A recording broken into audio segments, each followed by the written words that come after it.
Hello students, welcome to my channel. আজকের ভিডিওতে class 10-এ যারা পড়ছো, অর্থাৎ যারা সামনেই মাধ্যমিক দেবে, 2025-এ মাধ্যমিক দেবে, তাদের জন্য ভৌত বিজ্ঞানের কিছু সাজেস্টিভ প্রশ্ন রাখছি। এগুলো প্রত্যেকটা 3 মার্কের প্রশ্ন। তোমাদের যেটা 3 গুণিত 12 করতে হয়, অর্থাৎ 12টা প্রশ্ন করতে হবে প্রত্যেকটা 3 নম্বরের, সেই ধরনের কয়েকটা প্রশ্ন আমরা এখানে আলোচনা করছি। আচ্ছা, প্রথম প্রশ্ন, চার্লসের সূত্রের গাণিতিক রূপটি লেখো। এখান থেকে পরম শূন্য উষ্ণতার ধারণা দাও। অথবা এর সঙ্গে আরেকটা প্রশ্ন আছে অথবা দিয়ে, বয়েল, চার্লস ও অ্যাভোগাড্রো সূত্রের সমন্বয় রূপটি প্রতিষ্ঠা করো। পরের প্রশ্ন, তাপীয় ফল সংক্রান্ত জুলের সূত্রগুলি লেখো। এরপরে লেন্সের মুখ্য ফোকাস কাকে বলে? কীভাবে উত্তল লেন্সকে বিবর্ধক কাঁচ রূপে ব্যবহার করা যায়।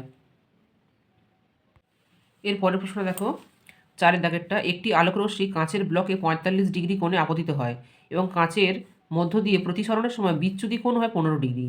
কাঁচের প্রতিসরাঙ্ক নির্ণয় করো। আলোর বিচ্ছুরণের একটি প্রাকৃতিক দৃষ্টান্ত লেখো। এর পরের প্রশ্ন 5-এর দাগেরটা দেখো, স্পর্শ পদ্ধতিতে H2SO4 এর শিল্প প্রস্তুতি সমীকরণগুলি শর্তসহ লিখতে বলা হয়েছে। অথবা দিয়ে যে প্রশ্নটা রেখেছি, NH3 থেকে ইউরিয়া উৎপাদনের শর্ত ও বিক্রিয়া লেখো। 6-এর দাগের প্রশ্নটা, ওহমের সূত্রটি বিবৃত করো। এর থেকে রোধের সংজ্ঞা কিভাবে পাওয়া যায় তা লেখো।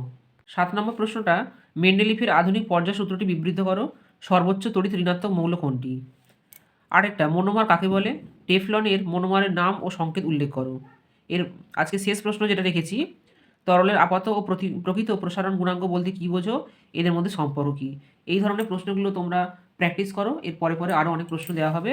আর সবাই অবশ্যই সুস্থ থাকবে, কারণ সামনেই মাধ্যমিক পরীক্ষা। ভালো লাগলে অবশ্যই আমার চ্যানেলটা সাবস্ক্রাইব করবে এবং লাইক দেবে।